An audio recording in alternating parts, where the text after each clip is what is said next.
Hello. Today I want to talk about my first year teaching. Teaching is a profession that's under attack these days. It's kind of scary. Teachers are being fired right and left.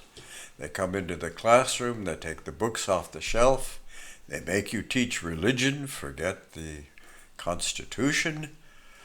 It's worse than it was, but it was bad back then, and I want to tell you about it so you can sort of see where we came from. Well, I had my degree, BA in English literature, but I needed a credential, so I took those classes you take to be a teacher. I don't remember exactly what we did, but one of the things you had to do was practice teaching, and they were nice to me. They set me up with a job where I would be paid because they knew I had a family and I needed money somehow. So they could check off practice teaching if I was an intern, and that would count. So I went to the school. They said, you have to sign a loyalty oath. I said, oh. This was the 60s, the McCarthy times, the House Un-American Activities Committee. So I had my pen all ready to sign. Are you now, or have you ever been, a member of the Communist Party? And I said, well, I'll sign it because I'm not now and never been, but for curiosity's sake, what do you mean by communist?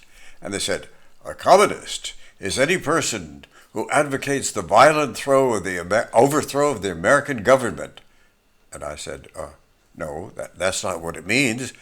But if that's what you think it means, I can't imagine anybody who wouldn't sign. Where do I sign? So I signed it. They said, okay.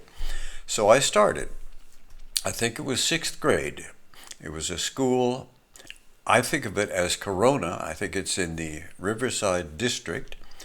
And on back to school night, I was introduced to everybody as the new teacher.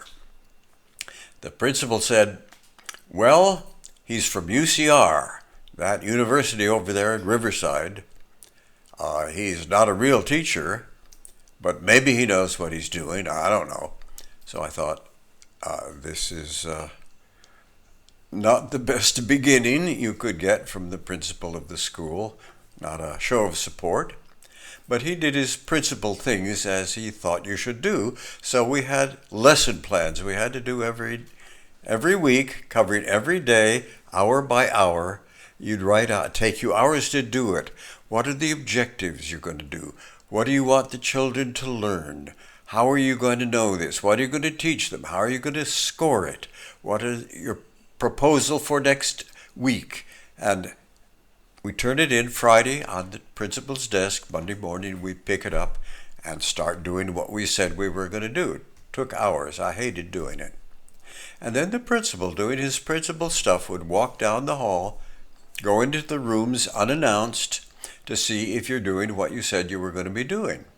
So he'd come into my room and say, you should be on page 67. You're on page 65. And I'd say, well, on page 65, there was something that we needed to discuss. It was interesting. He said, you should be on page 67. And he'd go to the next room. And I thought, there's pressure. I don't like it. I need the job. I need to get through this intern teaching so that they could check off that I did practice teaching and move on to the next. Because they don't make it easy to be a teacher. You have to do 3 years before you get a credential that's clear. You become a temporary teacher where they can fire you for no reason, but after you do 3 years, you're on the tenure track, and then they can only fire you with reason, so they don't want to do it. Well, it was a bizarre experience. I worked hard, and the principal did his job to go and sit in the back of the room and do his observations. He'd watch you teach, he'd take notes, and he'd write up a report and go over it with you after. So he sat down with me and he said, you were teaching math. There was a boy in the back row, 2 rows over. His head was leaned against the wall, and he flipped a coin. He flipped it 3 times and you didn't say anything. And I said, well, that's probably because I didn't see it. He said, well, you say right all the time.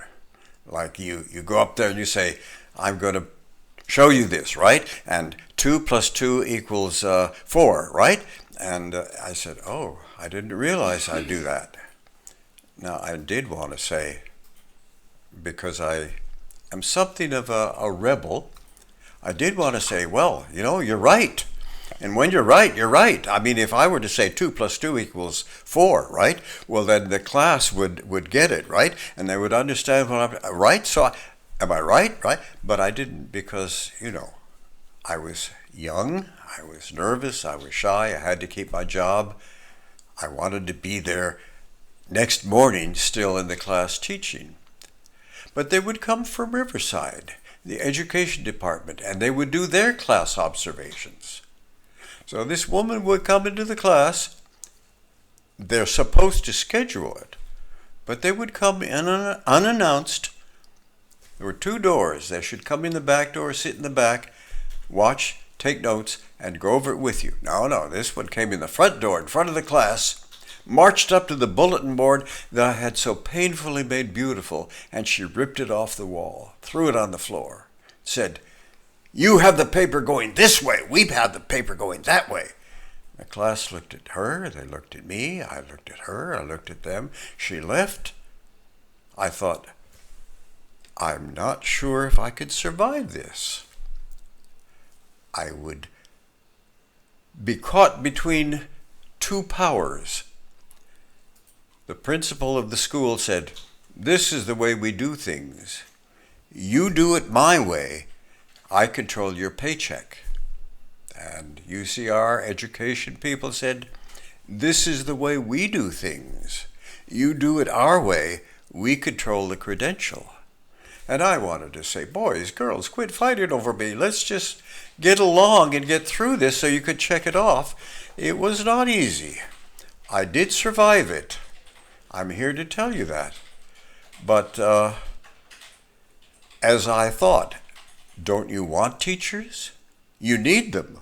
Why are you making it so hard for us to get through this, to go through the hoops and over the hurdles?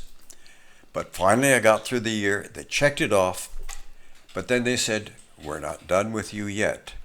And I will tell you about that later because the plot does thicken. So for now, enough for now.